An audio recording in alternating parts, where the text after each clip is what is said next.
You're listening to the Metrics Maven podcast, the show for solopreneurs ready to stop guessing and start growing.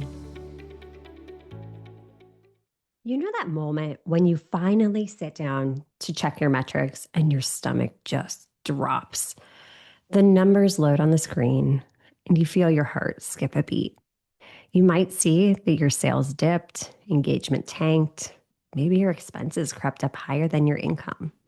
Or maybe your email list actually shrank instead of grew. Before you can even take a breath, your brain goes into overdrive. What did I do wrong? Should I change my offer? Did I post the wrong thing? Or the one that hits the hardest, is my business falling apart? If this sounds familiar, you're not alone. I see this all the time with business owners who are doing all of the right things. But when the numbers don't trend the direction that they had hoped, they still go into panic mode. Metrics aren't the enemy. The data itself isn't the issue. It's how you're interpreting it. And today I'm breaking down exactly what to do when your metrics aren't trending the direction that you had hoped. Because when things don't look great on a screen, on paper, however you're looking at them, often panic is the first thing that happens. And it's not that you're overreacting or doing anything wrong. In fact, it's actually a completely normal reaction because of biology. Our brains are wired for survival and for social approval. Thousands of years ago, that same feeling helped keep humans alive. When there was danger, the brain would sound the alarm, releasing a rush of stress hormones. It's that whole fight or flight mechanism that told the body to do something now. And that system still kicks in today. Even though this danger, this threat isn't a wild animal, it could just be a dip in your sales, a dip in your engagement. But your brain doesn't know the difference. It just registers threat. Your body reacts before your logical brain even has a chance to weigh in. Your heart starts racing, your chest tightens, you feel that pit in your stomach, and then you get that spiral of thoughts. What did I do wrong? What do I need to change? Do I need to go back and find a 9-to-5 job? It's the fight or flight response taking over. It's your brain literally trying to protect you, to keep you safe from failure, rejection, or uncertainty. All these things that feel dangerous when you care so deeply about your work. It can push you into frantic action because you feel threatened. So you start changing your messaging, adjusting your prices, reworking your offer, all in an effort to fix this imaginary threat. Or maybe you go in the other direction. You completely freeze. So you avoid your metrics because it just feels like it's too much. It feels personal and it feels like it's confirming your worst fears. But the problem is that neither reaction, frantic fixing of everything, or completely avoiding it, neither one actually helps. And this is why I always remind my clients, panic does not mean that you're failing. It just means that your brain is doing its job a little bit too enthusiastically. Because remember, numbers themselves aren't dangerous. They're neutral. They're not judging you. They're simply giving you information about what's happening right now. And that information is knowledge, and knowledge is power because now you know what's going on. So now you have information in order to move forward strategically. But I completely understand why it feels personal because as a solopreneur, your business is personal. You've poured your heart, your soul, your energy into your business. So when something dips, it doesn't feel like just, okay, well, the numbers changed. No, it feels like you did something wrong. So what do you do when you notice this panic hit? Grab your notebook because I am sharing the step-by-step process that I teach my clients when we're working together, how to reset their mindset and respond strategically. Are you ready? Step one, practice the pause. So we talked about this a little bit a minute ago, but here's what happens. When panic hits, when you see that drop in numbers, immediately your amygdala, it's your brain's alarm center. It lights up like a Christmas tree, right? And it floods your body with those stress hormones. But what this actually does is it makes your logical brain, the prefrontal cortex, it almost shuts that down. And as soon as you feel triggered, as soon as you notice that, I want you to practice the pause. Start by naming it out loud. Say to yourself, okay, I feel panicked right now. I feel like crap right now. Because as silly as this seems, naming an emotion reduces its intensity and helps move your brain from reactivity to reflection. So once you've taken the time to pause and name it, it's amazing, right? Because now that we're aware, we can take steps to change it. So do a 60-second reset. I want you to take 3 deep belly breaths. Try box breathing, where it's where you breathe in for a count of 4, hold for a count of 4, breathe out for a count of 4, hold for 4. Don't change anything in the moment. Just breathe. I know it sounds silly. I know it seems overly simplistic, but this helps calm your nervous system. It allows your logical brain time to catch up.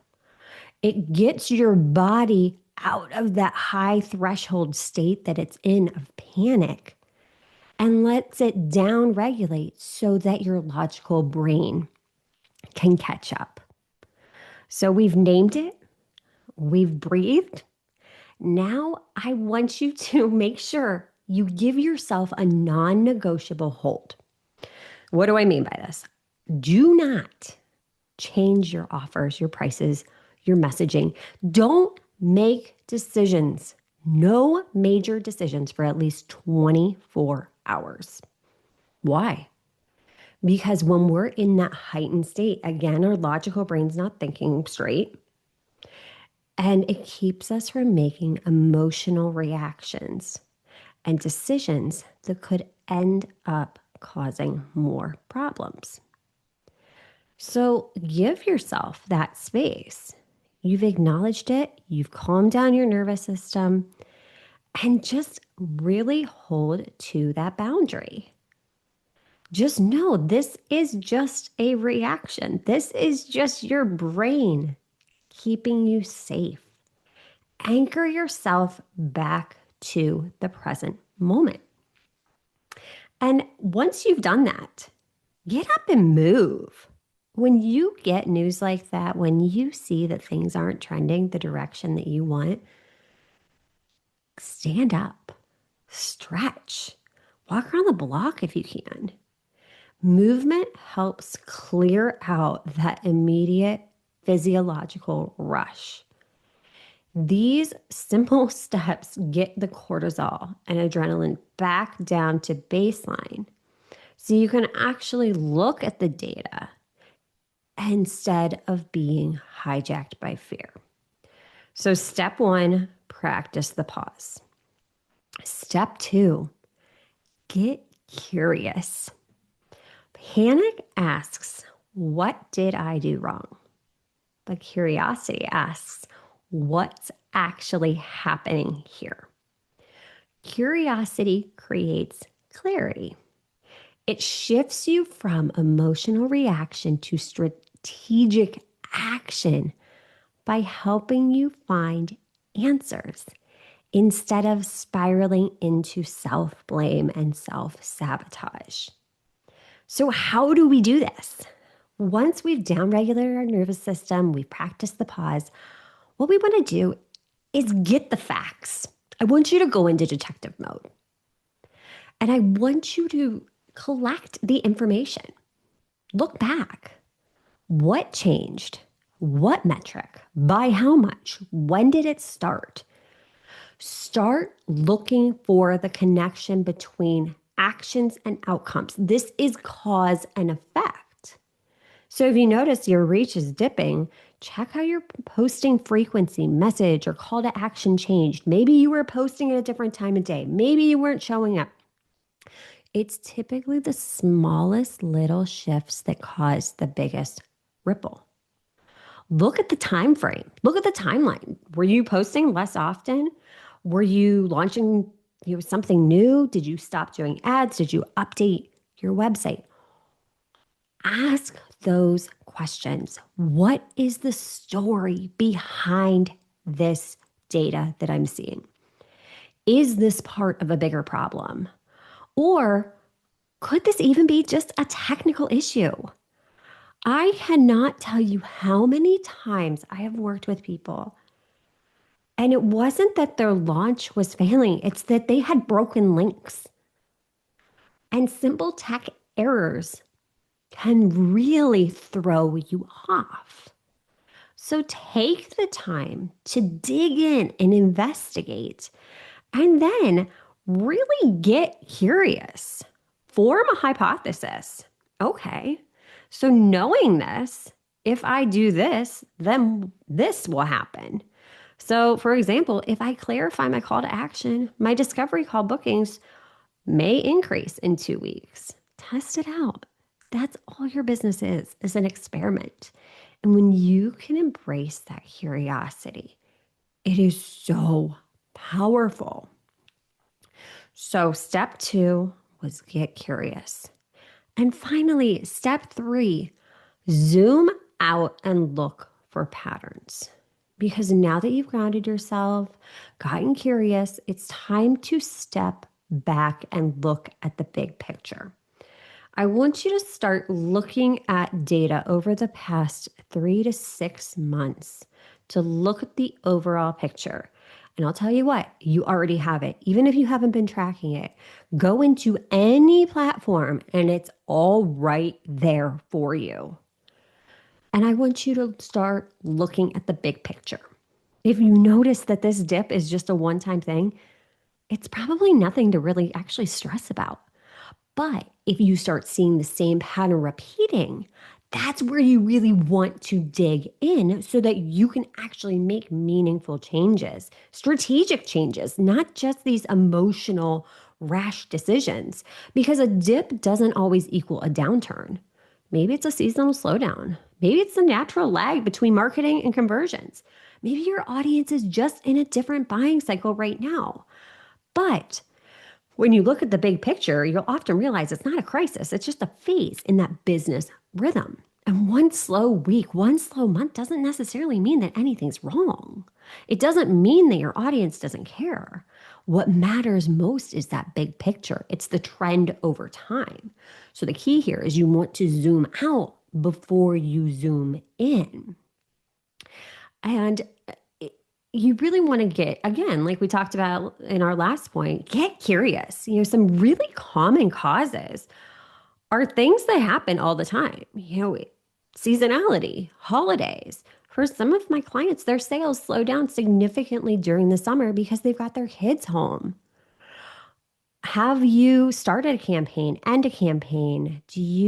Have you changed how often you post? Have you changed your messaging? Have you changed your pricing? Are there those technical failures? Do you just need to clean out your email list? Remove the people that have not opened an email from you in the past 6 months, or run a re-engagement campaign. And while you're going through this, it's important that you just document.